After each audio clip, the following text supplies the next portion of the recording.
संवैधानिक पृष्ठभूमि, तो यही आज अपन अपनी वीडियो में कवर करेंगे। तो बिना टाइम वेस्ट किए हमारा वीडियो स्टार्ट करते हैं। देखिए, वीडियो स्टार्ट करने से पहले एक चीज़ आपको मैं बता दूं, अगर इस वीडियो से रिलेटेड कोई भी आपको डाउट हो तो उसको पूछने के लिए आप चैट बॉक्स में कमेंट कर सकते हैं। और अगर आपको वीडियो पसंद आया और आपको उसका क्या चाहिए, PDF चाहिए, तो उसके लिए भी आप हमसे संपर्क कर सकते हैं हमारे टेलीग्राम चैनल से जुड़ करके। लेकिन वीडियो पसंद आए उसके लिए जरूरी है कि आप वीडियो शुरू से लास्ट तक देखिए। तो रिक्वेस्ट है कि वीडियो शुरू से लास्ट तक आप देखें ताकि आपको वीडियो समझ आए, वीडियो पसंद आए। वीडियो देखने के बाद ही लाइक करें, शेयर करें, ठीक है। अगर पहली बार मेरा वीडियो देख रहे हैं आप तो सब्सक्राइब जरूर करें ताकि मेरा नोटिफिकेशन आप तक पहुंचता रहे।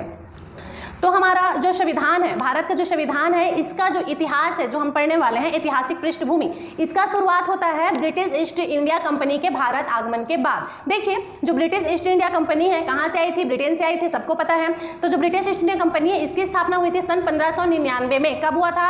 1599 में। और ये भारत कब आया? ये भारत आया था सन 1600 ईस्वी में। तो देखिए, जब British East India company Bharat आई ना, तो वो भारत किस इंटेंशन से आई? तो भारत आई थी व्यापार करने के उद्देश्य से। भारत व्यापार भी किया उन्होंने। यहां से एक क्वेश्चन जो बहुत बार पूछा गया है, आपको पता होना चाहिए कि जब सबसे पहले जो ब्रिटिश ईस्ट इंडिया कंपनी है वो भारत आई, तो भारत के किस जगह पर उन्होंने अपना अधिकार जमाया? तो भारत के बंगाल प्रांत में जो ब्रिटिश ईस्ट इंडिया कंपनी है, या ये बोलूं कि अंग्रेज है, उन्होंने बंगाल में सबसे पहला अपना अधिकार जमाया था। अब देखो, ब्रिटिश ईस्ट इंडिया कंपनी जो है भारत किस लिए आई थी? व्यापार करने के लिए आई थी। यहाँ आती है, व्यापार करने के लिए रुकती है, व्यापार भी करती है, लेकिन कुछ समय बाद, जैसे कि मैंने आपको बताया, सबसे पहले ये बंगाल में ही रुकती है, बंगाल पर ही अपना अधिकार जमाती है। तो बंगाल में व्यापार करते करते ये क्या करती है, जो बंगाल की राजनीतिक सत्ता है उस पर भी हस्तक्षेप करना शुरू कर देती है। जब इनका जो हस्तक्षेप है वो जरूरत से ज़्यादा बढ़ जाता है, तो उस टाइम पर बंगाल के जो नवाब थे, देखिए इस टाइम पर तत्कालीन समय पर बंगाल में नवाब हुआ करते थे, तो उस टाइम पर जो बंगाल के नवाब थे उनका नाम था सिराजुद्दौला। क्या नाम था? सिराजुद्दौला। इनका युद्ध हो जाता है किससे? ब्रिटिश ईस्ट इंडिया कंपनी के साथ। तो बंगाल के नवाब है सिराजुद्दौला, और ब्रिटिश ईस्ट इंडिया कंपनी की तरफ से कौन लड़ाई करेंगे? तो ब्रिटिश ईस्ट इंडिया कंपनी की तरफ से रॉबर्ट क्लाइव ये लड़ाई करेंगे। अब इन दोनों के बीच संघर्ष हो जाता है। एक है बंगाल का नवाब और दूसरा है ब्रिटिश ईस्ट इंडिया कंपनी की तरफ से जो युद्ध होगा उसके नेतृत्व करता। अब देखिए, इन दोनों के बीच युद्ध होगा, इस युद्ध में जीतता कौन है? तो इस युद्ध में रॉबर्ट क्लाइव जीतते हैं, मतलब ब्रिटिश ईस्ट इंडिया कंपनी जीतती है। और इसके जीत का सबसे बड़ा कारण क्या था?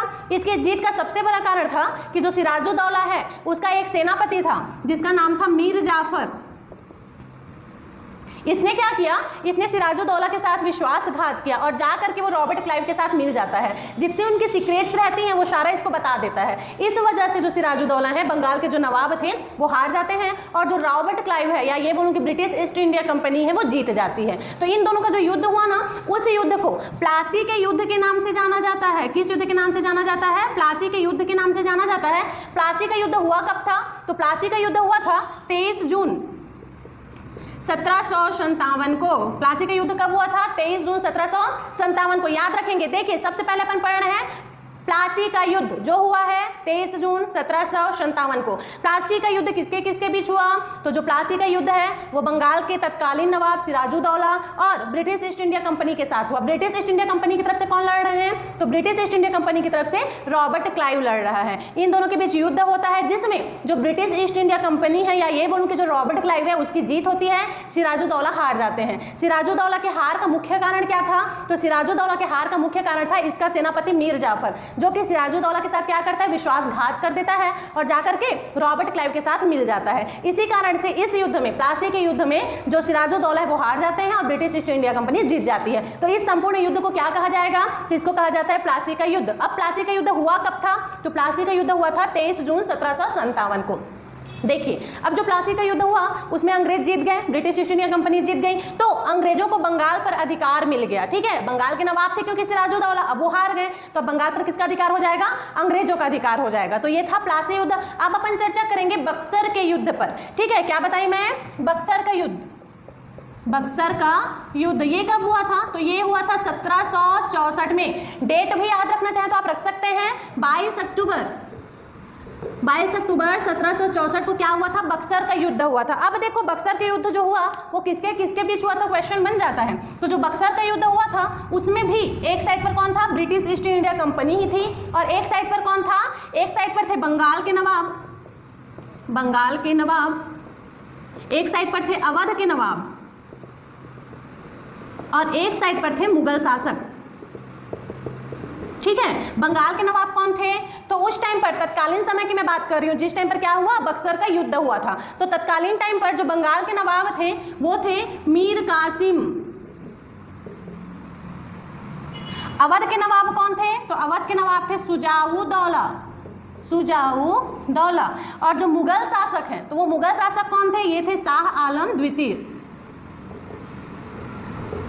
देखिए इसमें नाम सेम सेम लगेगा आपको, इससे पहले जो मैंने बताया था उसमें मैंने मीर जाफर बताया था जो कि सिराजुद्दौला का सेनापति था। अभी बक्सर के युद्ध की बात हो रही है, इसमें जो बंगाल का नवाब है वो मीर कासिम है, अवध का नवाब कौन है? सुजाउद्दौला है। प्लासी के युद्ध के टाइम सिराजुद्दौला था, कंफ्यूज नहीं होंगे, उसमें सिराजुद्दौला था, इसमें सुजाउद्दौला है। मुगल शासक कौन है? तो मुगल शासक इस टाइम पर शाह आलम द्वितीय है। तो ये जो तीनों है ना, ये तीनों एक ग्रुप में हैं और इनका युद्ध होता है ब्रिटिश ईस्ट इंडिया कंपनी के साथ। अब ब्रिटिश ईस्ट इंडिया कंपनी से इनके साथ युद्ध कर कौन रहा है?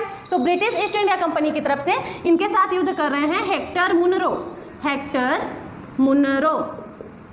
अब देखो इस युद्ध में क्या हुआ, बक्सर का युद्ध जो चल रहा है तो एक साइड पर ये तीनों नवाब हैं, तीनों शासक हैं, और एक साइड पर ब्रिटिश ईस्ट इंडिया कंपनी की तरफ से हेक्टर मुनरो नेतृत्व कर रहे हैं। इस युद्ध में भी क्या हुआ, इस युद्ध में भी जो ब्रिटिश ईस्ट इंडिया कंपनी है वो जीत जाती है, मतलब अंग्रेज जीत जाते हैं और इनकी हार हो जाती है। ठीक है, तो ये था बक्सर का युद्ध। अब देखिए क्वेश्चन ये बनता है आपके सामने कि जो बक्सर का युद्ध था और जो प्लासी का युद्ध था, इन दोनों में अंतर क्या है? तो देखिए जो प्लासी का युद्ध था ना, तो उस प्लासी के युद्ध में भी ब्रिटिश ईस्ट इंडिया कंपनी जीती, बक्सर के युद्ध में भी ब्रिटिश ईस्ट इंडिया कंपनी जीती। लेकिन जब प्लासी का युद्ध ब्रिटिश ईस्ट इंडिया कंपनी जीती ना, उसके बाद बंगाल पर जो अंग्रेज है उनका अधिकार हो जाता है, अंग्रेजों का अधिकार हो जाता है, लेकिन वैधानिक रूप से उनका अधिकार नहीं हो पाता। वैधानिक रूप मतलब क्या कि उनका अधिकार होने के बाद भी बंगाल में उस टाइम पर नवाब बनते रहे हैं, मतलब जब इनका अधिकार हो गया, प्लासी का युद्ध ये जीत गए, उसके बाद भी बंगाल पर लगातार नवाब बनते रहे हैं। और बक्सर का युद्ध जैसे ही अंग्रेज जीतते हैं, या ये बोलूं कि जैसे ही जो ब्रिटिश ईस्ट इंडिया कंपनी है ये बक्सर का युद्ध जीतती है, उसके बाद इनको मतलब किनको, अंग्रेजों को बंगाल पर वैधानिक रूप से अधिकार मिल जाता है।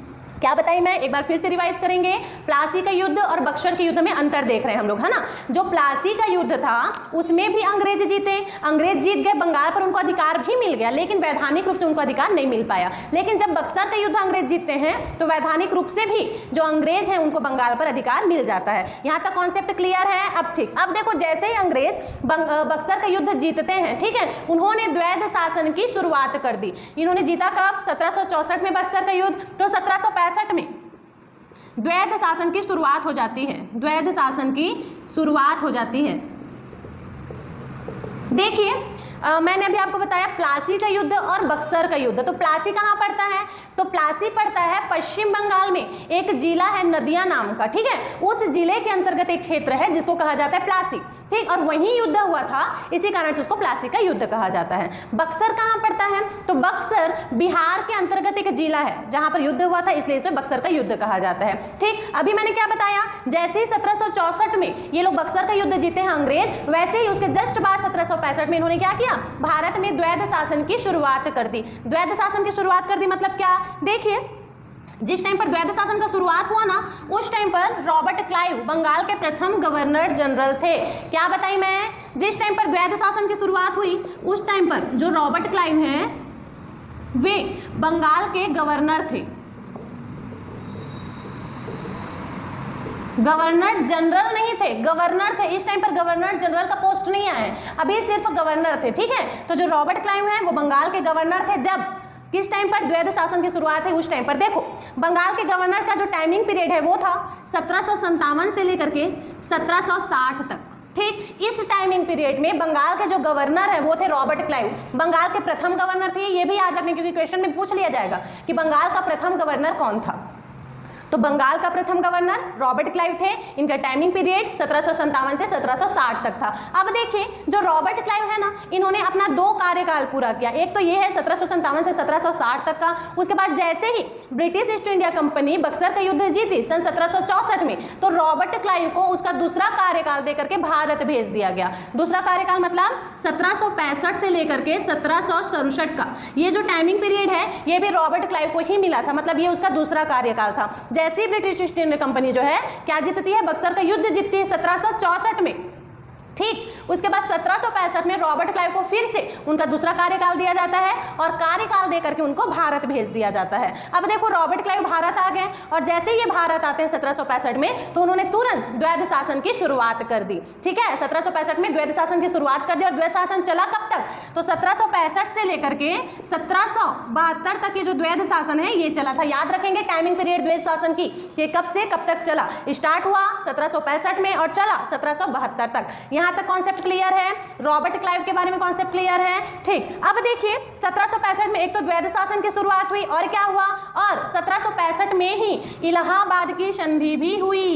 इलाहाबाद की संधि भी हुई और इस संधि में क्या हुआ, इलाहाबाद का जो संधि हुआ ना, उसमें जो ब्रिटिश ईस्ट इंडिया कंपनी है उसको बंगाल, बिहार और उड़ीसा, इन तीनों का दीवानी मिल गया। किसको? ब्रिटिश ईस्ट इंडिया कंपनी को। देखो 1765 में द्वैध शासन की शुरुआत किया रॉबर्ट क्लाइव ने, 1765 में ही इलाहाबाद की संधि भी हुई और इस संधि में क्या हुआ, जो इलाहाबाद की संधि हुआ उसके बाद बंगाल, बिहार और उड़ीसा, इन तीनों का जो दीवानी है वो मिल गया ब्रिटिश ईस्ट इंडिया कंपनी को। दीवानी मतलब बंगाल, बिहार और उड़ीसा में राजस्व वसूल करने का जो अधिकार है वो ब्रिटिश ईस्ट इंडिया कंपनी को मिल गया। राजस्व मतलब टैक्स समझ सकते हैं अपन, तो वो वसूलने का जो अधिकार है वो मिल गया ब्रिटिश ईस्ट इंडिया कंपनी को। तो एक प्रकार से इनके लिए बहुत बड़ी सफलता थी राजनीतिक दृष्टि से। किनके लिए? ब्रिटिश ईस्ट इंडिया कंपनी के लिए। तो ये जो क्वेश्चन मैं आपको बता रही हूँ बहुत ज़्यादा इंपॉर्टेंट है, यहाँ से एक एक पॉइंट बहुत ज़्यादा इंपॉर्टेंट है, तो सारा पॉइंट आपको याद रखना है। सबसे पहले हमने क्या देखा? प्लासी का युद्ध देखा। प्लासी का युद्ध हुआ कब था? तो प्लासी का युद्ध हुआ था 23 जून 1757 को। किसके किसके बीच हुआ? बंगाल के नवाब सिराजुद्दौला और अंग्रेजों के बीच हुआ ब्रिटिश ईस्ट इंडिया कंपनी के बीच। तो ब्रिटिश ईस्ट इंडिया कंपनी की तरफ से कौन लड़ रहे हैं? तो उस टाइम पर रॉबर्ट क्लाइव लड़ रहे थे, ठीक, जिसमें ब्रिटिश ईस्ट इंडिया कंपनी की जीत होती है। फिर हमने देखा बक्सर का युद्ध जो कि 22 अक्टूबर 1764 को हुआ। ठीक, इस युद्ध में भी अंग्रेज जीतते हैं। अंग्रेजों और बंगाल के नवाब, अवध के नवाब और मुगल शासक जो थे शाह आलम द्वितीय, इन तीनों के साथ ब्रिटिश ईस्ट इंडिया कंपनी की फिर से लड़ाई होती है और उस लड़ाई में जो अंग्रेज है वो फिर से जीत जाते हैं। तो इन दोनों में अंतर क्या है ये हमने देखा। जब प्लासी का युद्ध अंग्रेज जीतते हैं तब वो क्या करते हैं, तब बंगाल पर उनका आधिपत्य स्थापित हो जाता है। लेकिन जैसे ही वो बक्सर का युद्ध जीतते हैं तो बक्सर का युद्ध जीतने के बाद बंगाल पर वैधानिक रूप से भी जो अंग्रेज हैं उनका अधिकार स्थापित हो जाता है। 1764 में जैसे ही बक्सर का युद्ध खत्म होता है, अंग्रेज जीतते हैं, तो 1765 में जो रॉबर्ट क्लाइव है उसको उसका दूसरा कार्यकाल देकर के भारत भेज दिया जाता है। मतलब 1765 में जो रॉबर्ट क्लाइव है वो भारत आ जाते हैं। भारत आकर इन्होंने क्या किया? भारत आकर इन्होंने सबसे पहले मतलब 1765 में ही द्वैध शासन की शुरुआत कर दी। और द्वैध शासन चला कब से कब तक था? तो द्वैध शासन की शुरुआत हुई 1765 में, जो कि चला 1772 तक। उसके बाद फिर हमने क्या देखा 1765 में, और क्या हुआ? तो 1765 में इलाहाबाद की संधि हुई और इस संधि में क्या हुआ? तो जो इलाहाबाद की संधि हुई उसमें ब्रिटिश ईस्ट इंडिया कंपनी को बंगाल, बिहार और उड़ीसा, इन तीनों की जो दीवानी है वो वसूलने का इनको अधिकार मिल गया। मतलब इन तीनों का जो राजस्व था वो वसूल करने का अधिकार है वो ब्रिटिश ईस्ट इंडिया कंपनी को मिल गया, जो कि इनकी राजनीतिक दृष्टि से बहुत ही ज्यादा सफलता का कारक बन गया। तो यहाँ तक कॉन्सेप्ट क्लियर है। ठीक, अब अपन चर्चा करेंगे 1773 का जो रेगुलेटिंग एक्ट आया उसके बारे में कि 1773 का रेगुलेटिंग एक्ट था क्या और उसमें क्या क्या पॉइंट है जो एग्जाम में पूछे जाते हैं, ये सारा कुछ देखते हैं। 1773 का रेगुलेटिंग एक्ट देखिए, 1773 का रेगुलेटिंग एक्ट ये था क्या? अब देखिए 1773 में जो रेगुलेटिंग एक्ट आया ना, तो उसका सबसे पहला पॉइंट आपको ये याद रखना है कि 1773 के एक्ट के बाद ही भारत के लिए अंग्रेजों द्वारा प्रथम लिखित कानून बना था। क्वेश्चन पूछ लिया जाएगा कि भारत का प्रथम लिखित कानून कब बना था? तो भारत का प्रथम लिखित कानून अंग्रेजों द्वारा 1773 के एक्ट में बना था। क्या बताई मैं? पहला लिखित कानून।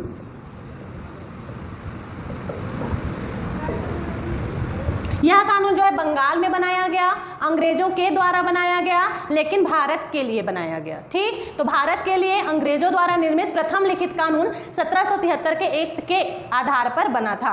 ठीक, अधिनियम के अंतर्गत बना था। अब देखो यहाँ से क्वेश्चन और कुछ कॉन्सेप्ट है जो आपको समझना है। मैंने आपको क्या बोला कि अंग्रेजों के द्वारा भारत के लिए पहला लिखित कानून बना था। तो ये जो लिखित कानून है वो बनेगा कहाँ पर? तो जो लिखित कानून है वो बनेगा ब्रिटिश संसद में। कहाँ? ब्रिटिश संसद में। ठीक, कानून बनाने का काम कौन करेगी? ब्रिटिश संसद करेगी। अब कानून बन गया, तो उसको लागू भी तो करना पड़ेगा। तो उसको लागू करने के लिए दो व्यक्ति चूज किए गए, जो कानून बना उसको लागू करने के लिए दो व्यक्ति चूज किए गए, एक तो ब्रिटिश ईस्ट इंडिया कंपनी और एक थी ब्रिटेन की महारानी,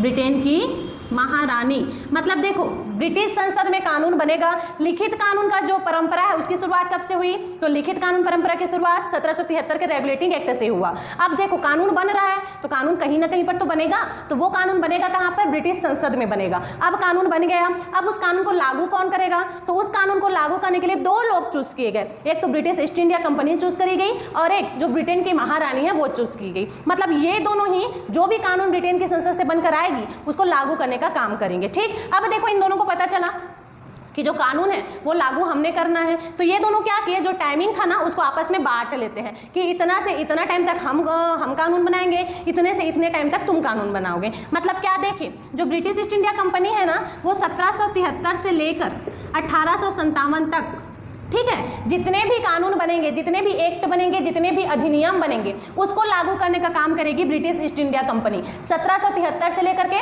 1857 तक जितना भी कानून बनेगा उसको लागू करने का काम कौन करेगी? British East India company. और 1857 के बाद 1858 से लेकर के 1947 तक जितना भी कानून बनेगा इस बीच में या जितना भी एक्ट बनेगा वो लागू करने का काम कौन करेगी? ब्रिटेन की महारानी करेगी। ऐसा क्यों? ऐसा इसलिए क्योंकि 1773 से 1857 तक जो भी अधिनियम पारित होंगे, जो भी कानून बनेंगे वो ब्रिटिश ईस्ट इंडिया कंपनी लागू करेगी। लेकिन 1857 का जो क्रांति था जिसे प्रथम स्वतंत्रता संग्राम के नाम से जाना जाता है ना, तो इस 1857 के बाद जो ब्रिटिश ईस्ट इंडिया कंपनी है उसको वापस ब्रिटेन भेज दिया गया। यहाँ भारत में उसको रहने ही नहीं दिया गया। जो ब्रिटिश ईस्ट इंडिया कंपनी उसको वापस भारत भेज दिया गया। यहाँ तक भारत की जो सत्ता है वो चली गई ब्रिटेन की महारानी के पास। कब? 1857 के बाद।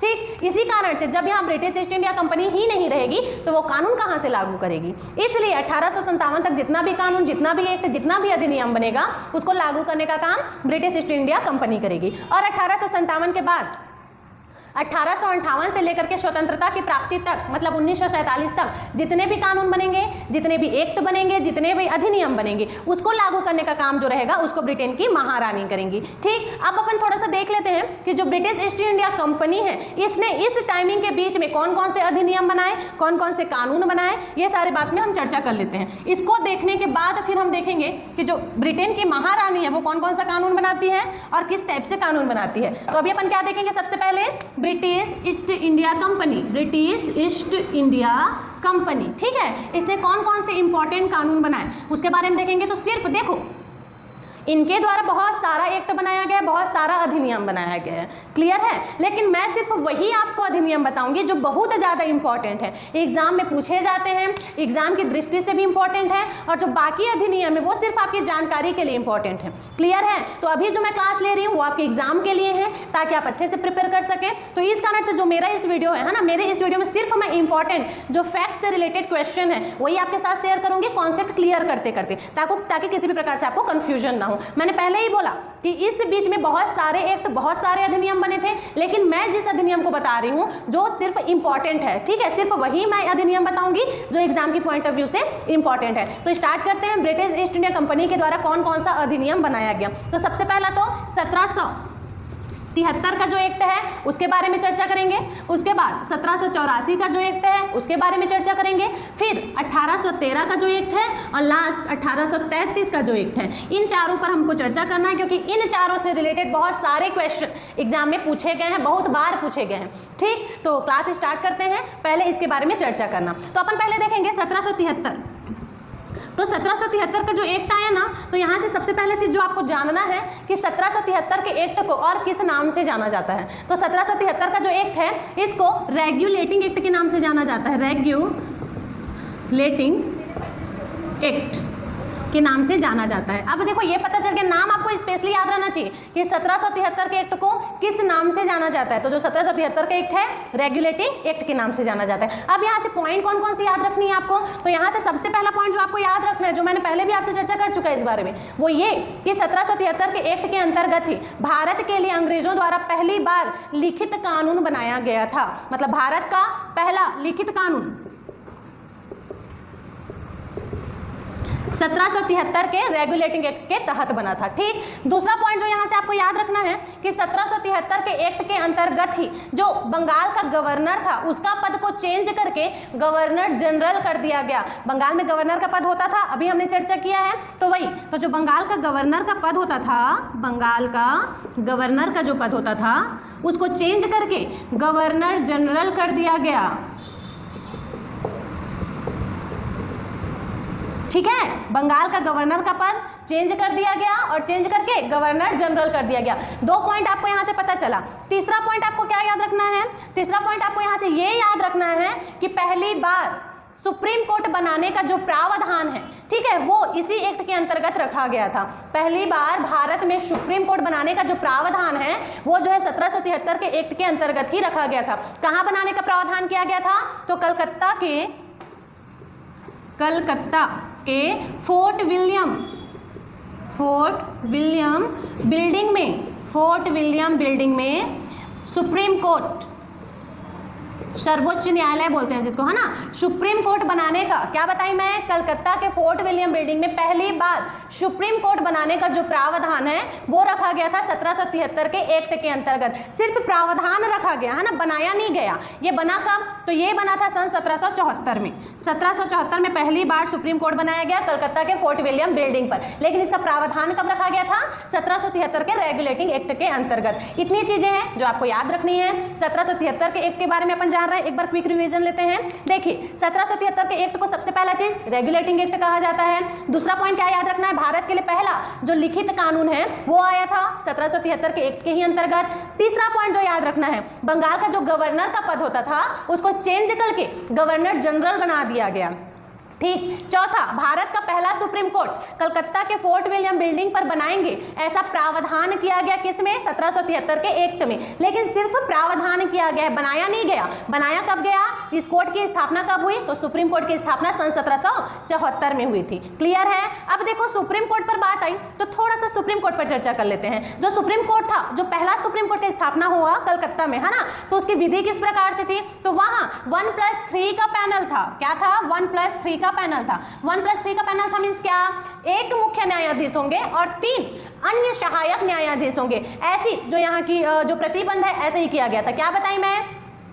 1+3 का पैनल था, मतलब एक मुख्य न्यायाधीश होंगे, एक मुख्य न्यायाधीश और 3 अन्य न्यायाधीश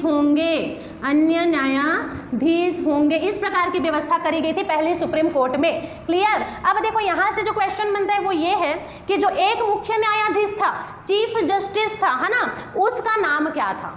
तो जो पहले मुख्य न्यायाधीश थे उसका नाम था लॉर्ड एलिजा इम्पे।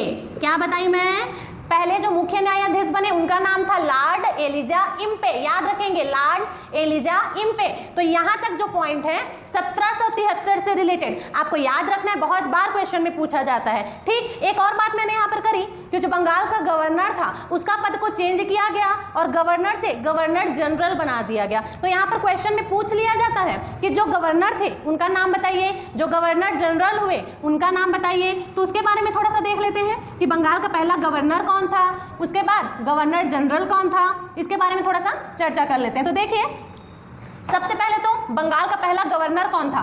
तो बंगाल का प्रथम गवर्नर कौन थे? तो मैंने स्टार्टिंग में ही आपसे चर्चा किया, याद करिए कि बंगाल का जो पहला गवर्नर था वो रॉबर्ट क्लाइव था, जिसका टाइमिंग पीरियड क्या बताई थी मैं आप लोगों को?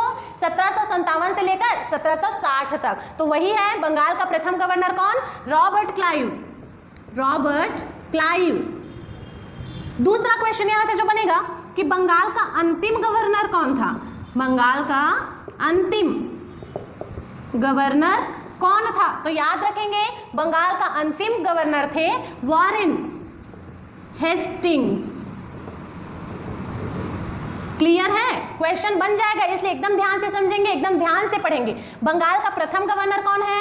तो बंगाल का प्रथम गवर्नर रॉबर्ट क्लाइव। बंगाल के अंतिम गवर्नर कौन है? तो बंगाल के अंतिम गवर्नर वॉरेन हेस्टिंग। अब देखो, मैंने बताया कि जो बंगाल का गवर्नर का पद था उसको चेंज करके गवर्नर जनरल कर दिया गया। ठीक, तो अब यहां से क्वेश्चन बनेगा कि बंगाल का प्रथम गवर्नर जनरल कौन था? क्या क्वेश्चन बन जाएगा कि बंगाल का प्रथम गवर्नर जनरल कौन था? जी जी, मतलब गवर्नर जनरल कौन था? तो बंगाल का प्रथम गवर्नर जनरल वारेन हेस्टिंग ही थे, वारेन हेस्टिंग्स ही थे। कैसे? तो देखिए, जो बंगाल का अंतिम गवर्नर था ना, वही बंगाल का पहला गवर्नर जनरल बनेगा, क्योंकि सिर्फ जो पद का नाम है वो चेंज किया गया था। क्लियर है? सिर्फ जो पद का नाम है वही चेंज हो रहा है। तो पहले जिसको गवर्नर बोलते थे उसको गवर्नर जनरल बोलने लगे। क्लियर?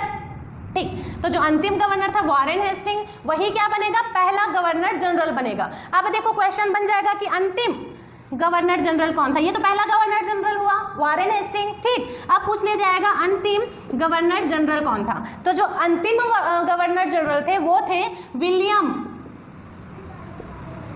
बेंटिक। ठीक, याद रखना यहां से क्वेश्चन। देखो, बंगाल का पहला गवर्नर रॉबर्ट क्लाइव था, बंगाल का अंतिम गवर्नर वारेन हेस्टिंग था। जो बंगाल का अंतिम गवर्नर है वही पहला गवर्नर जनरल बनेगा। तो पूछा जाएगा कि बंगाल का प्रथम गवर्नर जनरल कौन था? तो कौन है? वारेन हेस्टिंग है। और अंतिम गवर्नर जनरल कौन है? तो वो बनेंगे विलियम बेंटिक। यहां से एक क्वेश्चन और बनता है कि देखो, बंगाल का गवर्नर जनरल बन गया, उसके बाद इसको फिर से कन्वर्ट किया जाएगा भारत के गवर्नर जनरल में। इस पद का जो नाम है उसको गवर्नर जनरल से भारत का गवर्नर जनरल, अभी तक बंगाल चल रहा था, बंगाल का गवर्नर हमने देखा, बंगाल का गवर्नर जनरल हमने देखा, अब हम देखेंगे भारत का गवर्नर जनरल। भारत का गवर्नर जनरल कौन था? तो ये थे विलियम बेंटिक ही, विलियम बेंटिक। जो अंतिम गवर्नर जनरल थे वही भारत का पहला गवर्नर जनरल बनेगा। यहां तक कॉन्सेप्ट क्लियर है? ये आपको याद रखना चाहिए। तो 1773 का जो रेगुलेटिंग एक्ट है, इनसे रिलेटेड जितने इंपॉर्टेंट पॉइंट हैं वो मैंने अभी आपको बता दिया, वो सारे पॉइंट आपको याद होने चाहिए। अब अपन अगला देखेंगे 1773 से बस इतना ही। अब अपने को देखना है 1784 का जो एक्ट आया उसके बारे में थोड़ा सा चर्चा करेंगे। तो देखते हैं 1784 का जो एक्ट था वो क्या था। जैसे 1773 का जो एक्ट आया था उसको रेगुलेटिंग एक्ट कहते थे, वैसे ही जो 1784 का एक्ट आया उसको पिट्स इंडिया एक्ट कहा जाता है, पिट्स इंडिया एक्ट कहा जाता है। ठीक है, 1773 का जो एक्ट था उसको किस नाम से जाना जाता है? उसको रेगुलेटिंग एक्ट के नाम से जाना जाता है। वैसे ही जो 1784 का एक्ट है उसको पिट्स इंडिया एक्ट के नाम से जाना जाता है। सबसे पहला क्वेश्चन यहाँ से ये बनता है कि जो पिट्स इंडिया एक्ट है उसका नाम पिट्स इंडिया एक्ट ही क्यों पड़ा? तो देखो, उस टाइम पर मतलब तत्कालीन टाइम पर जो ब्रिटेन के प्रधानमंत्री थे उनका नाम था विलियम पिट। ठीक है, तत्कालीन टाइम पर जो ब्रिटेन के प्रधानमंत्री थे उनका नाम था विलियम पिट और उन्हीं के नाम पर इस एक्ट का नाम रखा गया पिट्स इंडिया एक्ट। क्लियर है? ठीक। अब यहाँ से क्वेश्चन किस टाइप से बनता है वो हम देख लेते हैं। तो 1784 के बारे में सबसे पहला क्वेश्चन तो ये बनेगा कि वह कौन सा अधिनियम है जिसके अंतर्गत अंग्रेजों का जो व्यापारिक काम है और जो राजनीतिक काम है उनका विभाजन कर दिया गया। तो याद रखना है वो है 1784 का पिट्स इंडिया एक्ट, जिसके अंतर्गत अंग्रेजों के व्यापारिक मामले और राजनीतिक मामले या फिर व्यापारिक काम और राजनीतिक काम इन दोनों को अलग कर दिया गया था। कैसे कर दिया गया था वो मैं आपको अभी बताती हूँ। देखिए, मैंने स्टार्टिंग में आपको क्या बताया, 1599 में ईस्ट इंडिया कंपनी जो थी, ठीक, इसका क्या हुआ था? निर्माण हुआ था। जिस टाइम पर 1599 में ब्रिटिश ईस्ट इंडिया कंपनी का निर्माण हुआ तो एक कंपनी बना रहे हैं ये लोग, कंपनी बना रहे हैं मतलब कंपनी के संचालन के लिए बहुत सारे लोग होंगे उसके अंतर्गत। तो इन कंपनी के जो मेंबर्स थे उन मेंबर को एक ग्रुप में क्या कहा जाता था? बोर्ड ऑफ डायरेक्टर्स कहा जाता था, बोर्ड ऑफ डायरेक्टर्स। ठीक है, BOD ये कहा जाता था। किसको कहा जाता था? कंपनी को संचालन करने के लिए, संचालित करने के लिए जो सदस्य होते थे उस कंपनी में, उन सदस्यों के समूह को, उन मेंबर्स के ग्रुप को क्या नाम दिया गया? बोर्ड ऑफ डायरेक्टर्स नाम दिया गया, जिसको क्या कहा जाता है? BOD कहा जाता है। अब देखो 1599 में हुआ ये, 1600 में क्या हुआ? सन 1600 में जो ये कंपनी है वो आ गई भारत। तो जब ये कंपनी भारत आई तो कंपनी के साथ साथ ये बोर्ड ऑफ डायरेक्टर भी आएगा, क्योंकि कंपनी चलेगी किससे? बोर्ड ऑफ डायरेक्टर से ही चलेगी। वहां के जो मेंबर्स हैं वही तो आकर यहाँ व्यापार करेंगे। तो जब 1600 में ब्रिटिश ईस्ट इंडिया कंपनी आई तो साथ में बोर्ड ऑफ डायरेक्टर भी आया। क्लियर? अब बोर्ड ऑफ डायरेक्टर का काम क्या है? व्यापार करना, क्योंकि यहाँ वो लोग व्यापार करने के लिए आए थे। किस उद्देश्य से आए थे? व्यापार करने के लिए। तो व्यापार करने का काम कौन कर रहा है? बीओडी कर रहा है, बोर्ड ऑफ डायरेक्टर कर रहा है। अब देखो, जब तक ब्रिटिश ईस्ट इंडिया कंपनी है वो यहाँ सिर्फ व्यापार कर रही थी तब तक ठीक था, तब तक जो बीओडी है वो अपना काम संभाल रही थी। लेकिन धीरे धीरे ब्रिटिश ईस्ट इंडिया कंपनी ने क्या किया? धीरे धीरे जो ब्रिटिश ईस्ट इंडिया कंपनी है वो यहाँ का जो राजनीतिक सत्ता है, ठीक है, जो राजनीतिक मामले हैं उस पर भी हस्तक्षेप करने लगा, और हस्तक्षेप करते करते राजनीतिक पर भी, जो राजनीति है उस पर भी अपना अधिकार जमा लेता है। ठीक, तो अब ब्रिटिश ईस्ट इंडिया कंपनी के पास दो काम हो जाते हैं, एक तो व्यापार करने का पहले ही से था, और दूसरा काम कौन सा हो जाता है? दूसरा काम हो जाता है राजनीति, राजनीतिक कार्य या फिर राजनैतिक कार्य बोल सकते हैं। और कार्य को संभालने वाला कौन है? सिर्फ एक, बीओडी, ठीक है, जिसको कार्य संभालने के लिए बनाया गया था मेंबर्स का ग्रुप। अब जो बीओडी है वो व्यापार का काम देखेगा या फिर राजनीति का कार्य देखेगा? अगर वो राजनीति का कार्य देखेगा तो जो बिजनेस करने आया है वो यहाँ व्यापार जो करने के लिए आया है उसमें उसको लॉस हो जाता है। अगर ये बीओडी व्यापार को देखेगा तो जो राजनीतिक काम है उसमें उसको लॉस हो जाता है। तो अब इसके लिए किया जाए? तो इस टाइम पर जो ब्रिटिश ईस्ट इंडिया कंपनी है वो एक उपाय निकालती है। क्या उपाय निकालती है? उसने तुरंत बोर्ड ऑफ कंट्रोल का गठन किया, बोर्ड ऑफ कंट्रोल, जिसको बीओसी कहा जाता है। ठीक, बोर्ड ऑफ कंट्रोल का गठन किया। अब देखो, इनके पास दो मेंबर्स का ग्रुप है, एक है बीओडी, एक है बीओसी। इनके पास दो काम भी है, एक व्यापार का काम है, एक राजनीति का काम है। तो जो व्यापार का काम है वो बीओडी देख लेगी, ठीक है, बीओडी संभाल लेगी, इसी को देखने के लिए तो इसकी स्थापना हुई थी। और जो राजनीति वाला काम है उसको देखने के लिए बीओसी बन गई है। अब राजनीति का कार्य कौन देखेगा? बीओसी देखेगा। तो इस प्रकार दोनों कार्यों के लिए इन्होंने दो वर्गों में विभाजन कर दिया। तो यही था जो हमारा क्वेश्चन, जो मैंने आपको बोला कि वह कौन सा अधिनियम है जिसके अंतर्गत ब्रिटिश ईस्ट इंडिया कंपनी का जो व्यापारिक कार्य है और जो राजनीतिक कार्य है उसका विभाजन कर दिया गया। तो वो कौन सा है? 1784 का पिट्स इंडिया एक्ट, जिसके अंतर्गत इन दोनों के कार्य में क्या हो गया?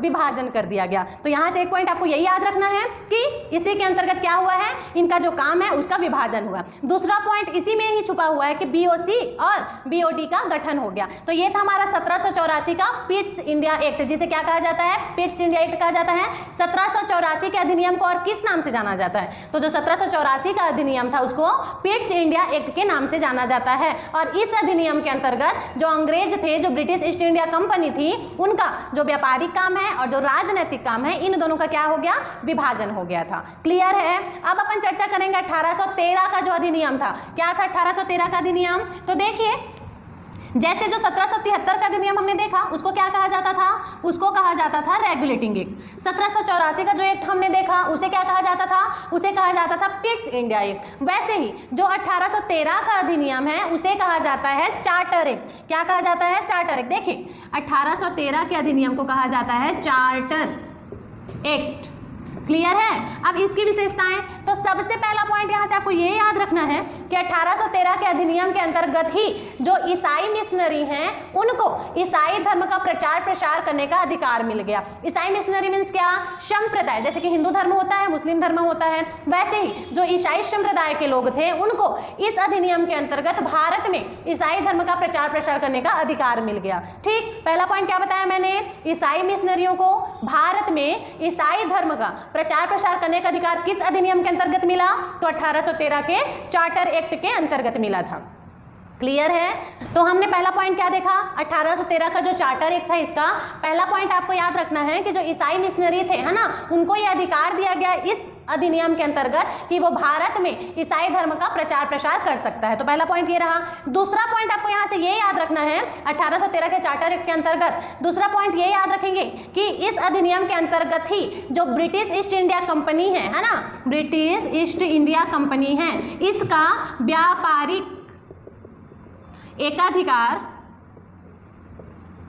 भारत से समाप्त हो गया। भारत से समाप्त हो गया। क्या बताई मैं?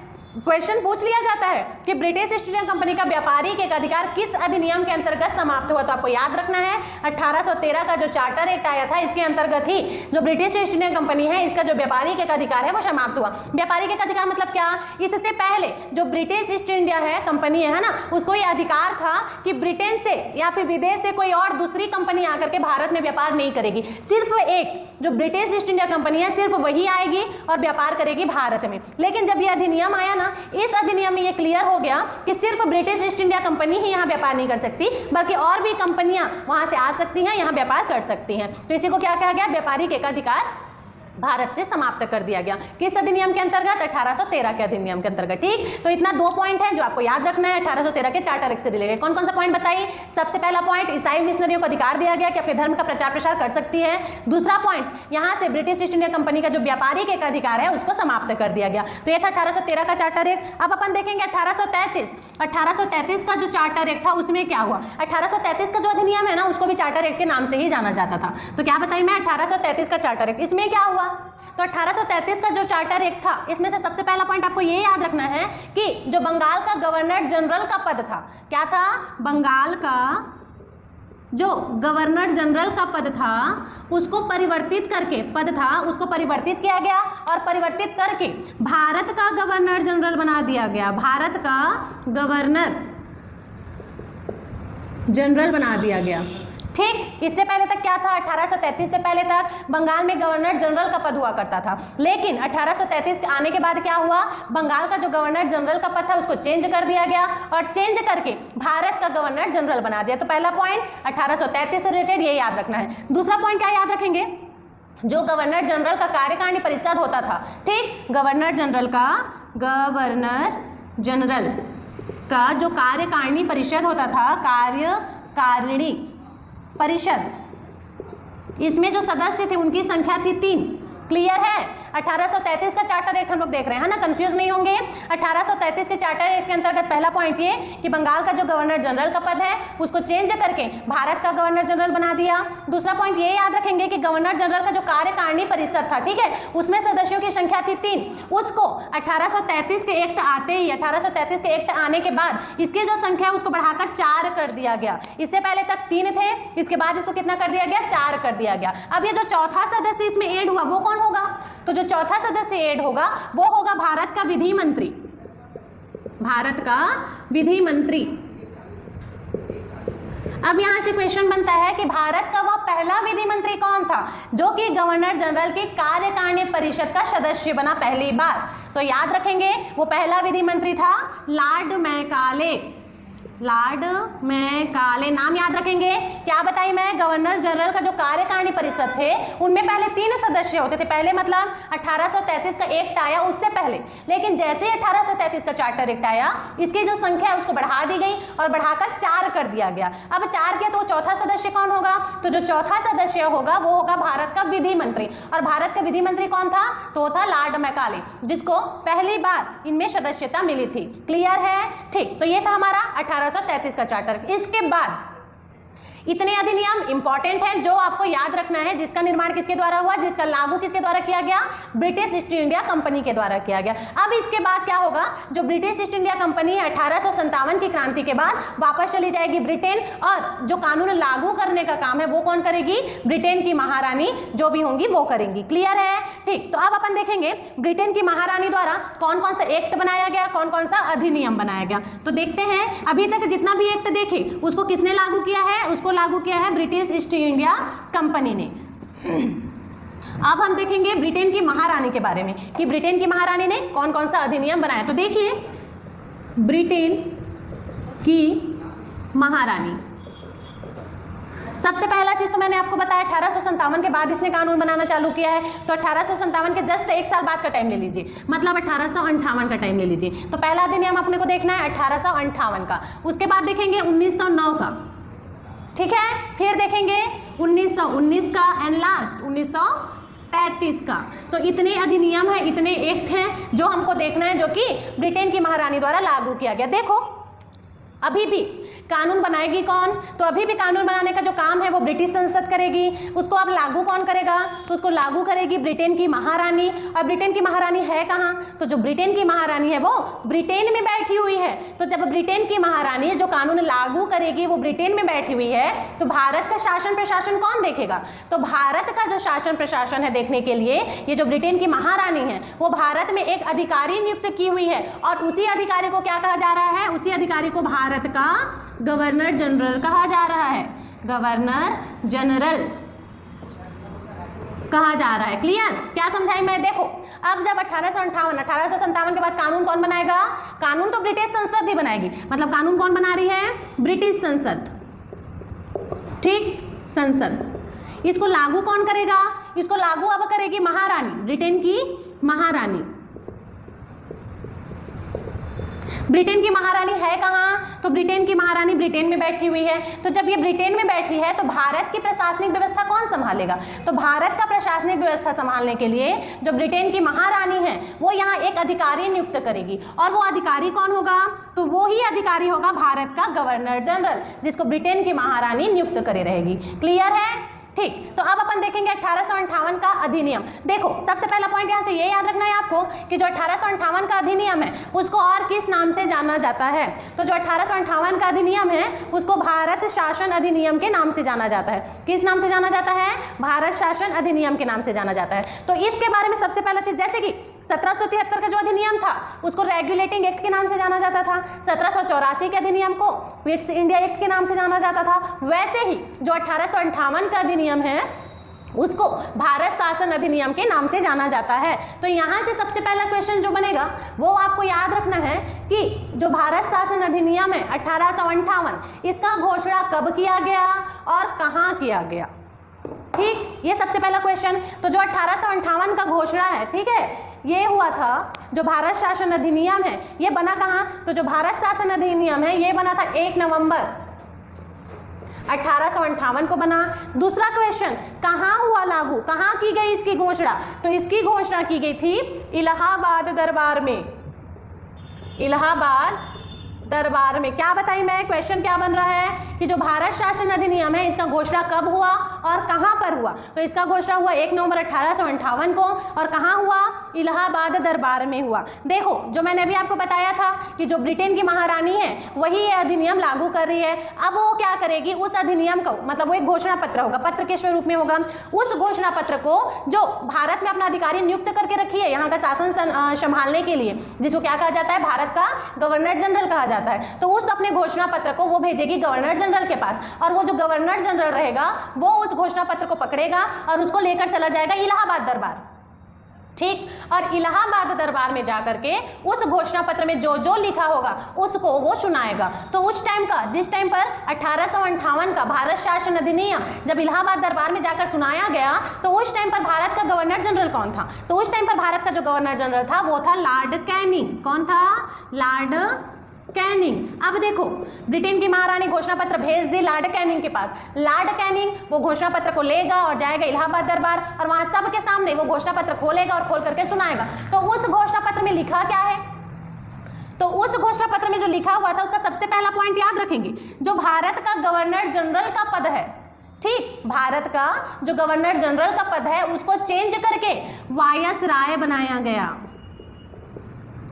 इससे पहले बंगाल का गवर्नर था, फिर गवर्नर जनरल बना, फिर गवर्नर जनरल से भारत का गवर्नर जनरल बना और अब भारत के गवर्नर जनरल से वायसराय बनेगा। घोषणा पत्र में सबसे पहला चीज यही लिखा था कि भारत का जो गवर्नर जनरल का पद है उसको चेंज करके वायसराय किया गया। दूसरा पॉइंट जो यहाँ से याद रखना है वो क्या है? तो दूसरा पॉइंट यहाँ से जो याद रखना है ये था, उस घोषणा पत्र में लिखा हुआ था कि भारत की प्रशासनिक व्यवस्था को संचालित करने के लिए 15 सदस्यों का एक ग्रुप बनाया जाएगा।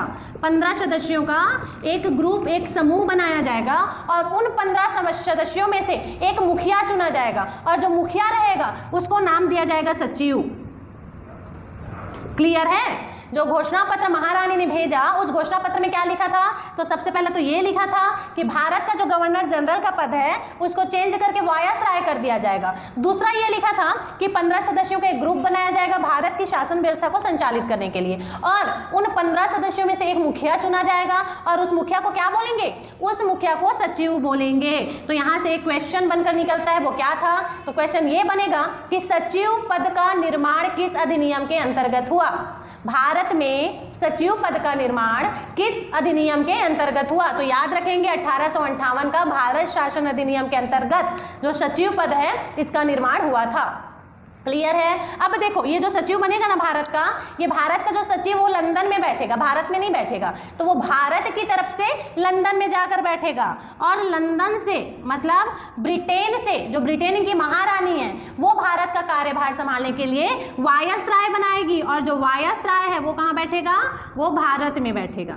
मतलब भारत का सचिव लंदन में जाकर बैठेगा और जो वायसराय है वो भारत में बैठेगा। मतलब लंदन का जो कार्यभार है, किस टाइप से काम हो रहा है वो सब देखने के लिए भारत से एक व्यक्ति चूज किया जा रहा है, और भारत का कार्यभार देखने के लिए लंदन से एक व्यक्ति चूज किया जा रहा है, जिसको वायसराय बोला जा रहा है। यहां तक कॉन्सेप्ट क्लियर है? क्या बताई मैं?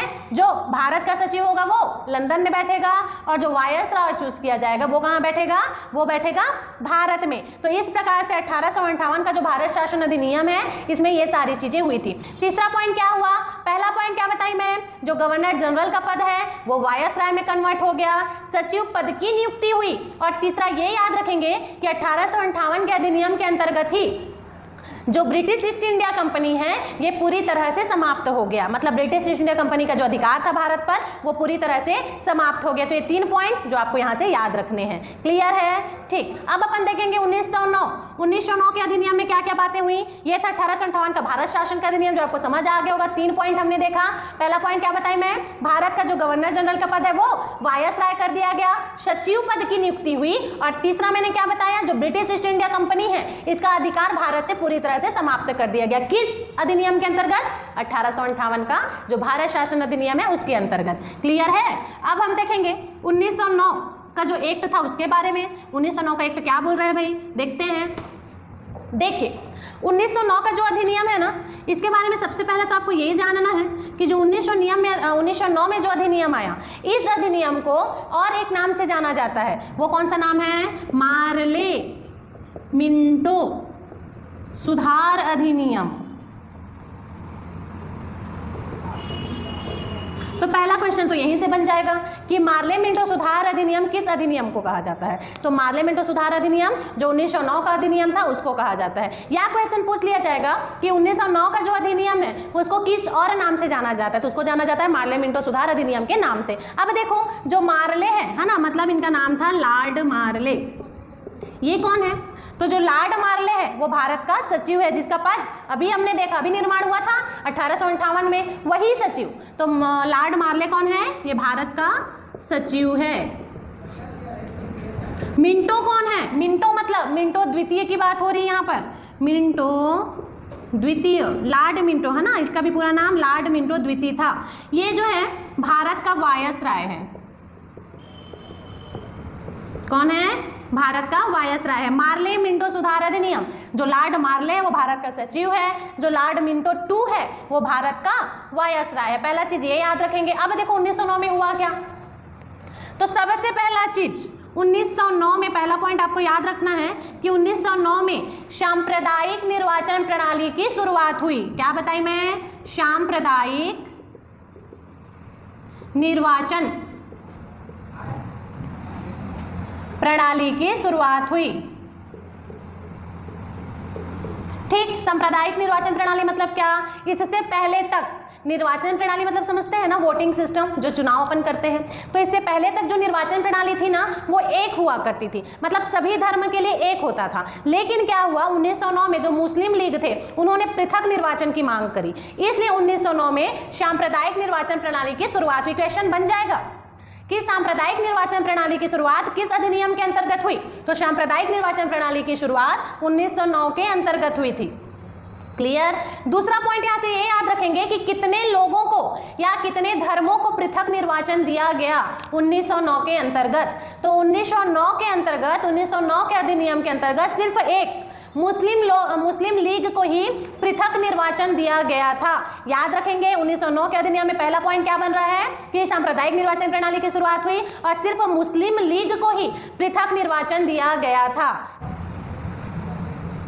तो पहला पॉइंट हमने क्या देखा 1909 से संबंधित कि 1909 में सांप्रदायिक निर्वाचन प्रणाली की शुरुआत हुई और पहला निर्वाचन किसे दिया गया, पृथक निर्वाचन, तो सिर्फ एक मुस्लिम लीग को दिया गया था। दूसरा पॉइंट यहां से याद रखना है आपको 1909 से संबंधित दूसरा पॉइंट ये है कि 1909 में जो गवर्नर जनरल का कार्यकारिणी परिषद था, ठीक है, उसमें किसी भारतीय को सदस्यता ग्रहण करने का मौका मिला। मतलब 1909 के अधिनियम के अंतर्गत गवर्नर जनरल का जो कार्यकारिणी परिषद है उसमें सदस्य होते थे और उन सदस्यों में एक भारतीय सदस्य को भी शामिल किया गया था। कब हुआ ये, 1909 के अधिनियम के अंतर्गत। और वो भारतीय सदस्य कौन था, तो वो भारतीय सदस्य थे सत्येंद्र सिन्हा।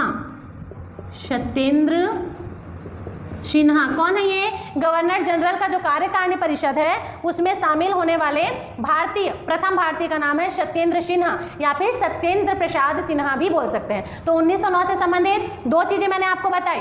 कौन कौन सी चीज बताई, एक तो सांप्रदायिक निर्वाचन प्रणाली की शुरुआत हुई, दूसरा सत्येंद्र सिन्हा जो कि पहला भारतीय था गवर्नर जनरल की कार्यकारिणी परिषद में शामिल होने वाला। तो 1909 से संबंधित इतना दो पॉइंट आपको याद रखना है। तीसरा, अब अगला हम लोग देखेंगे 1919 के अधिनियम में क्या हुआ, तो देखिए सबसे पहला चीज 1919 का जो अधिनियम है ना, उसको एक और नाम से जाना जाता है। जैसे कि 1909 को मार्ले मिंटो सुधार अधिनियम के नाम से जाना जाता था, वैसे ही जो 1919 है उसको मॉन्टेग्यू चेम्सफोर्ड अधिनियम के नाम से जाना जाता है। इसमें से जो मॉन्टेग्यू है वो कौन है, तो जो मॉन्टेग्यू है वो भारत का सचिव है, ठीक। और जो चेम्सफोर्ड है वो कौन है, तो जो चेम्सफोर्ड है वो भारत का वायसराय है। क्लियर है। 1909 का जो अधिनियम था उसको क्या कहा जाता था, उसको कहा जाता था मार्ले मिंटो सुधार अधिनियम। 1919 का जो अधिनियम है उसको क्या कहा जाता है, उसको कहा जाता है मॉन्टेग्यू चेम्सफोर्ड अधिनियम। क्लियर। जो मॉन्टेग्यू है वो कौन है, तो वो भारत का सचिव है और जो चेम्सफोर्ड है वो कौन है, तो भारत का वायसराय। अब इससे इंपॉर्टेंट पॉइंट्स देखते हैं कि 1919 में कौन कौन सी पॉइंट हुई। तो सबसे पहला चीज 1909 में हमने देखा था कि सांप्रदायिक निर्वाचन प्रणाली की शुरुआत हुई, जिसके तहत जो पहला पृथक निर्वाचन है वो सिर्फ एक लीग को दिया गया और वो था मुस्लिम लीग। तो 1919 में जो सांप्रदायिक निर्वाचन प्रणाली था उसमें विस्तार हुआ, उसमें सिर्फ एक मुस्लिम लीग को दिया जाता था और 1919 के अधिनियम में पृथक निर्वाचन 4 लोगों को दिया गया। कौन कौन से थे, एक तो था सिख, एक ईसाई, एक यूरोपीय और एक आंग्ल भारतीय। क्लियर है। 1909 में सांप्रदायिक निर्वाचन प्रणाली की शुरुआत हुई, उस टाइम पर पृथक निर्वाचन सिर्फ एक मुस्लिम लीग को दिया गया। 1919 में उस सांप्रदायिक निर्वाचन प्रणाली का विस्तार हुआ और जो उस टाइम पर सिर्फ एक मुसलमानों को दिया जाता था वो 1919 में 4 धर्म को दिया गया, 4 लीग के लोगों को दिया गया। एक तो सिख, एक ईसाई, एक यूरोपीय और एक आंग्ल भारतीय। क्लियर। अब देखो यहां से क्वेश्चन बन जाता है कि सांप्रदायिक निर्वाचन प्रणाली का कितने बार विस्तार हुआ, तो आपको याद रखना है सांप्रदायिक निर्वाचन प्रणाली का 2 बार विस्तार हुआ। कब, एक तो 1919 के अधिनियम में जिसमें जो निर्वाचन पृथक निर्वाचन वो 4 लोगों को दिया गया, एक सिख, एक ईसाई, एक यूरोपीय, एक आंग्ल भारतीय, ठीक। दूसरा विस्तार कब हुआ, तो दूसरा विस्तार हुआ था 1935 के अधिनियम में। इसमें जो पृथक निर्वाचन है वो 3 लोगों को दिया गया था, 3 लोगों को दिया गया था। कौन कौन थे, तो एक थी महिला वर्ग को पृथक निर्वाचन दिया गया, एक मजदूर वर्ग को पृथक निर्वाचन दिया गया और एक थे हरिजन या फिर दलित बोल सकते हैं, ठीक है। जो दलित वर्ग हैं उनको पृथक निर्वाचन दिया गया था। क्लियर है। देखो क्वेश्चन पूछ ही लिया जाता है क्योंकि जो सांप्रदायिक निर्वाचन है उसका कितने बार विस्तार हुआ, तो 2 बार विस्तार हुआ। शुरू में तो सिर्फ एक मुस्लिम को ही दिया जाता था, जब पहली बार विस्तार हुआ तो विस्तार करके वो 4 लोगों को दिया जाने लगा, एक यूरोपीय, आंग्ल भारतीय, सिख और ईसाई। फिर जब दूसरी बार विस्तार हुआ 1935 में तो ये 3 लोगों को दिया जाने लगा, एक महिला, एक मजदूर और एक दलित वर्ग को। याद रहेगा, याद रखना पड़ेगा, ठीक, क्योंकि ये इंपॉर्टेंट क्वेश्चन है। तो 1919 के बारे में देखते हैं, 1935 के बारे में इसके बाद देखेंगे, लेकिन यहाँ पर आपको बताना जरूरी था क्योंकि विस्तार 2 बार हुआ, वो बिना बताए आप नहीं समझ पाते। अब देखो 1919 से संबंधित कौन सा पॉइंट मैं आपको बताइए कि जो सांप्रदायिक निर्वाचन प्रणाली है पहला तो उसका विस्तार हुआ।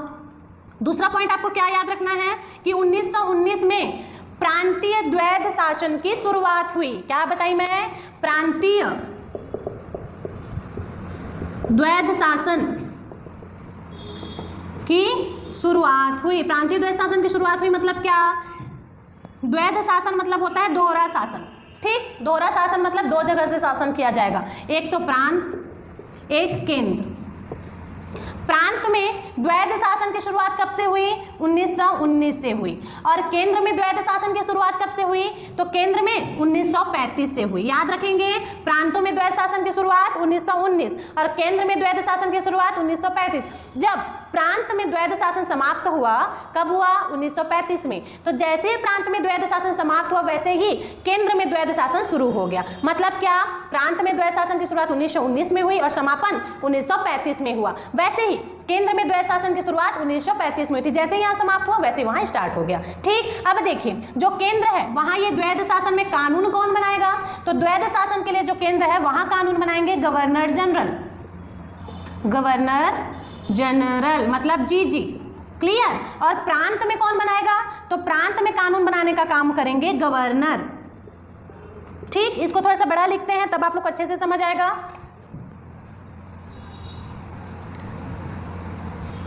देखिए, द्वैध शासन की शुरुआत में बता रही थी आप लोग को, एक साइड है केंद्र, ठीक, एक साइड है प्रांत। प्रांत में कानून, केंद्र में कानून कौन बना रहा है? जीजी मतलब गवर्नर जनरल। और प्रांत में द्वैध शासन अपन देख रहे हैं, तो प्रांत के बारे में पहले चर्चा करेंगे। तो प्रांत में कानून कौन बनाएगा? तो प्रांत में कानून बनाएगा गवर्नर। अब देखो, ये गवर्नर क्या करेगा? गवर्नर ना अपने विषयों को दो भागों में विभाजित कर देगा। विषयों को मतलब एक विषय इसका बन जाएगा आरक्षित विषय, अपने कार्यों को दो पार्ट्स में डिवाइड कर देगा, दो विषयों में बांट देगा। एक हो गया आरक्षित विषय और एक को बोलेंगे हस्तांतरित विषय। हस्तांतरित विषय। तो आरक्षित विषय में वो कौन कौन से सब्जेक्ट को रखेगा? तो आरक्षित विषय में वो सब्जेक्ट को रखेगा जिसके माध्यम से प्रांत में आय के स्रोत बनते हैं। मतलब आय से संबंधित विषयों को आरक्षित विभाग में रखेगा। आय से संबंधित जो भी कार्य होंगे उसको आरक्षित विषय में रखेगा। और हस्तांतरित में क्या करेगा? व्यय से संबंधित जो भी कार्य होंगे, व्यय से संबंधित जो भी कार्य होंगे उसको हस्तांतरित विषय में रखेगा। क्लियर? अब देखो, आय से संबंधित कार्य को आरक्षित विषय में रख रहा है। अब आरक्षित विषय के लिए कानून कौन बनाएगा? तो आरक्षित विषय के लिए कानून बनाने में ये जो गवर्नर है प्रांत के, उनकी मदद करेंगे गवर्नर के ही कार्यकारिणी परिषद, गवर्नर के कार्यकारिणी परिषद के मनोनीत सदस्य मतलब नॉमिनेटेड।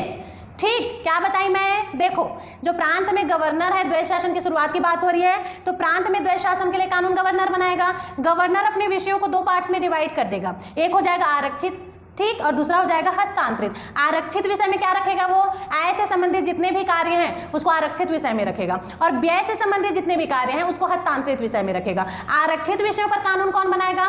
तो आरक्षित विषय पर कानून बनाने में गवर्नर की हेल्प कौन करेगा? ये बोलना चाहिए, कानून तो गवर्नर ही बनाएगा, तो उसकी मदद करेंगे गवर्नर के ही कार्यकारिणी परिषद के जो मनोनीत सदस्य होंगे, नॉमिनेटेड जो सदस्य होंगे, वो इसमें इनकी हेल्प करेंगे। क्लियर है? और हस्तांतरित विषय में कानून बनाने में कौन हेल्प करेगा? तो गवर्नर के ही विधान सभा के जो नॉमिनेटेड, इलेक्टेड बोलना चाहिए, ठीक है, नॉमिनेटेड मतलब मनोनीत सदस्य। ये यहाँ मनोनीत सदस्य जो है वो गवर्नर की हेल्प कर रहे हैं। कहाँ? आरक्षित विषयों पर कानून बनाने के लिए। और हस्तांतरित विषयों पर कानून बनाने के लिए मदद कौन करेगा? तो गवर्नर के ही विधानसभा के जो भी निर्वाचित सदस्य होंगे, निर्वाचित सदस्य, वो इनकी मदद करेंगे हस्तांतरित विषय पर कानून बनाने के लिए। ठीक, तो याद यहाँ से क्या रखना है? तो याद यहाँ से आपको ये रखना है कि 1919 में द्वैध शासन की शुरुआत हुई, प्रांतीय द्वैध शासन की शुरुआत हुई। ठीक, और दूसरा क्या याद रखेंगे कि 1919 अधिनियम के अंतर्गत ही द्वैध शासन के अंतर्गत इन्होंने अपने विषयों को विभाजित कर दिया। ठीक, प्रांतों में इनके विषयों का विभाजन हुआ। ये क्वेश्चन पूछ लिया जाता है, इसलिए याद रखेंगे कि कार्यों का विभाजन किस अधिनियम के अंतर्गत हुआ? तो कार्यों का विभाजन 1919 के अधिनियम के अंतर्गत हुआ। क्लियर है? ठीक, अब यहाँ से जो तीसरा पॉइंट आपको याद रखना है, कौन कौन सा पॉइंट हमने देख लिया 1919 के अंतर्गत? सबसे पहला पॉइंट तो हमने ये देखा कि जो सांप्रदायिक निर्वाचन प्रणाली हुई थी उसका विस्तार हुआ 1919 के अंतर्गत। दूसरा हमने क्या देखा, दूसरा हमने देखा कि जो द्वैध शासन है, प्रांतीय द्वैध शासन की शुरुआत हुई। तीसरा हमने देखा कि केंद्र और प्रांत में विषयों का विभाजन 1919 के अधिनियम के अंतर्गत हुआ। चौथा आपको याद रखना यहाँ से 1919 में ही पहली बार भारत के लिए उत्तरदायी शब्द का प्रयोग हुआ। उत्तरदायी शब्द का प्रयोग हुआ, याद रखेंगे, क्वेश्चन पूछ लिया जाता है। भारत के लिए पहली बार उत्तरदायी शब्द का प्रयोग किस अधिनियम के अंतर्गत हुआ? तो सन 1919 के अधिनियम के अंतर्गत भारत में पहली बार, ठीक है, भारत के लिए पहली बार उत्तरदायी शब्द का प्रयोग किया गया था। ये कैसे हुआ? तो ये मैं आपको बताती हूँ। देखिए, सबसे पहला क्वेश्चन जो यहाँ से बनेगा वो ये होगा कि भारत का पहला जन आंदोलन किसे कहा जाता है? बताइए, भारत का पहला जन आंदोलन किसे कहा जाता है? तो भारत का जो पहला जन आंदोलन है वो कहा जाता है होम रूल आंदोलन को, होम रूल आंदोलन को। और होम रूल आंदोलन को ही स्वदेशी आंदोलन भी कहा जाता है, स्वदेशी आंदोलन भी कहा जाता है। अब देखो, जो होम रूल आंदोलन था या बोलो स्वदेशी आंदोलन, स्वदेशी आंदोलन की शुरुआत कब हुई थी? तो स्वदेशी आंदोलन की शुरुआत 1916 में हुई थी। और ये जो होम रूल आंदोलन है इसका नेतृत्व कौन कर रहे थे? तो होम रूल आंदोलन का जो नेतृत्व है वो दो लोग कर रहे थे। एक थे बाल गंगाधर तिलक और एक थी एनी बेसेंट।